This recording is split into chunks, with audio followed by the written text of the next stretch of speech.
Unas palabras sobre crisis asmática. Recordemos que las crisis asmáticas tienen múltiples desencadenantes, siendo el principal y el más frecuente la infección viral. Pero hay otros desencadenantes conocidos como los alérgenos, la exposición a ciertas condiciones climáticas, el humo del cigarrillo, la polución ambiental, el ejercicio, algunos medicamentos, el estrés y algunos factores psicológicos.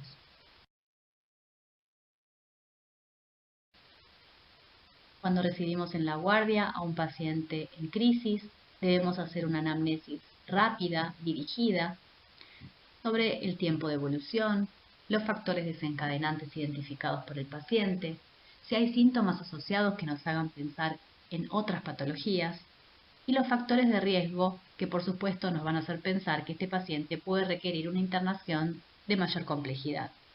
Todo esto no debe demorar la administración de oxígeno y beta-2-adrenérgicos. El antecedente de internación en terapia y haber requerido ARN está dentro de los factores de riesgo. Más de una exacerbación grave el último año, el uso reciente de corticoides sistémicos, el uso excesivo de agonistas beta-2 de acción corta, el paciente que no recibe tratamiento controlador, algunos problemas psicológicos y las alergias alimentarias están incluidas en los factores de riesgo. En el examen físico vamos a evaluar algunas características que se encuentran presentes en la mayoría de los scores diagnósticos que clasifican a las crisis en leves, moderadas y severas. La frecuencia cardíaca, la frecuencia respiratoria, la mecánica ventilatoria, el estado de conciencia, la cianosis y datos de la auscultación, las sibilancias presentes o ausentes en expiración, asimetrías y la oximetría son algunas de las características que vamos a evaluar. Las guías GINA proponen la clasificación en crisis leve, moderada, grave y cría para las crisis asmáticas. Los pacientes que presenten disnea al caminar pueden acostarse, tienen un lenguaje conservado, sin alteración de la conciencia, con una frecuencia respiratoria aumentada levemente, sin uso de músculos accesorios, con sibilancias expiratorias, frecuencia cardíaca menor a 100 por minuto, sin pulso paradojal, una oximetría por encima de 95%, una presión arterial de dióxido por debajo de 45 milímetros de mercurio y un pico flujo expiratorio forzado para el paciente, para el valor del paciente, entre 70 y 90%. Eso sería una crisis leve. La crisis moderada, con disnea al hablar, llanto corto, dificultad para alimentarse, prefiere sentarse. Dentro del lenguaje vamos a observar frases cortas. Generalmente el paciente está excitado, con aumento en la frecuencia respiratoria, con el uso de algunos de los músculos accesorios. Las sibilancias pueden estar presentes tanto en expiración como en inspiración. La frecuencia cardíaca va a variar entre 100 y 120 por minuto. Puede estar presente el pulso paradojal y la oximetría ya está alterada con una saturación entre 91 y 95%. La presión arterial de dióxido permanece baja y el pico flujo expiratorio forzado por debajo del 70% por encima del 50% del valor del paciente. En los casos graves vamos a observar disnea en reposo, el paciente no puede alimentarse, se encuentra inclinado hacia adelante, solo emite algunas palabras, puede estar excitado, con una frecuencia respiratoria que puede estar por debajo de 30 por minuto. El uso de músculos accesorios es generalizado. Las sibilancias se encuentran disminuidas, hay una disminución en la entrada de aire, la frecuencia cardíaca aumentada por encima de 120 latidos por minuto, el pulso paradojal frecuentemente está presente y la oximetría cae por debajo del 90%. En este caso, ya con alteración de la mecánica ventilatoria, podemos observar una PCO2 por encima de 45 milímetros de mercurio. El pico flujo expiratorio forzado se encuentra por debajo del 50% del valor del paciente. En el caso de la claudicación respiratoria inminente aguda, el paciente se encuentra confuso, con movimientos tóraco-abdominales paradojales, silencio respiratorio, bradicardia y ausencia de pulso paradojal que sugiere la fatiga del músculo respiratorio, con un pico flujo expiratorio forzado por debajo de 30% para el paciente. ¿Cuáles son los exámenes complementarios que vamos a solicitar? Una manera de medir la función ventilatoria en estos pacientes es mediante el pico flujo expiratorio forzado. Este dispositivo, que es un dispositivo portátil que el paciente puede tener en su casa para automonitoreo, es de utilidad en aquellos casos donde hay un subregistro de los síntomas por parte del paciente. El valor esperado debe haber sido medido previamente en condiciones normales y es propio del paciente, ya que hay una gran variabilidad de valores interpersonales. Luego, en base a ese valor, se estiman puntos de referencia en el 80 y el 60%. Caídas por debajo del 60% hablarían de una crisis asmática severa. La espirometría no suele pedirse en las exacerbaciones, ya que los equipos para realizarlas no se encuentran generalmente disponibles en las guardias.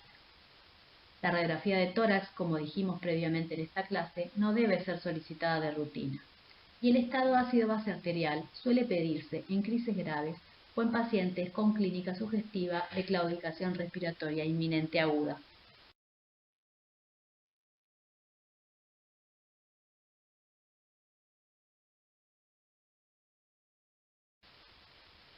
El tratamiento debe ser precoz. El paciente debe estar educado y su familia en reconocer los signos y síntomas de las crisis, y muchos de ellos pueden estar entrenados en la evaluación funcional en el domicilio a través del pico flujo expiratorio forzado. Deben tener un plan de acción por escrito suministrado por su especialista.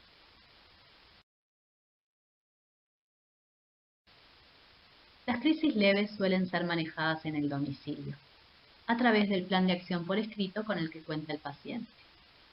El salbutamol es utilizado cada 4 a 6 horas. Frecuencias mayores hablarían de requerimiento de asistencia médica. Se desaconseja para este tipo de crisis el uso de corticoides sistémicos.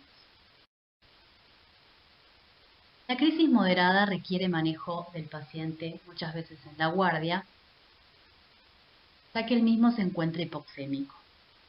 Dentro de la primera hora manejaremos al paciente con una serie de nebulizaciones con salbutamol o PAF de 4 a 10 PAF, más la aplicación de bromuro de hipratropio de 4 a 8 PAF. En el caso de no observar respuesta terapéutica, se repite la serie agregando corticoides sistémicos por vía oral. Si hay respuesta positiva, el paciente puede manejarse en forma ambulatoria con beta-2 de acción corta, más corticoides sistémicos de 3 a 5 días y control en 24 horas. En caso de no observar respuesta, el paciente deberá quedar internado.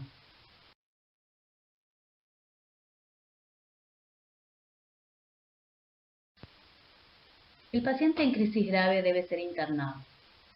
El tratamiento es con oxígeno, beta-2 adrenérgicos de acción corta, bromuro de hipratropio y corticoides sistémicos endovenosos, ya que estos pacientes suelen requerir un acceso venoso e hidratación parenteral. En caso de que el paciente pueda mantenerse estable, podrá ser internado en sala común.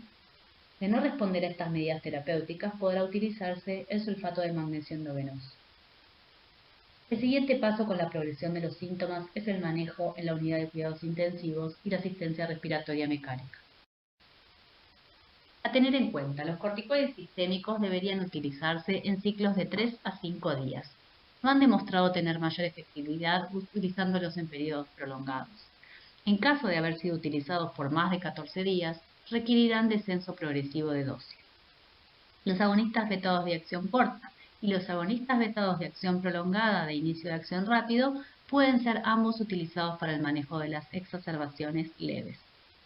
Los antimuscarínicos se usan en forma sinérgica con los beta-2 agonistas de acción corta en las crisis moderadas y severas. El sulfato de magnesio es parte del tratamiento de la crisis grave que no tiene respuesta al tratamiento convencional.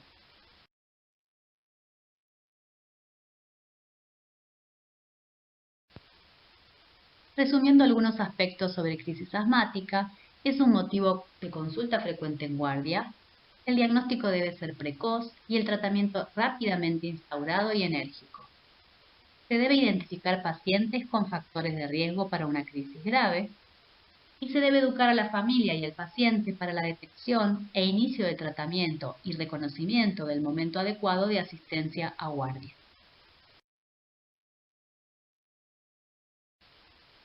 Muchas gracias.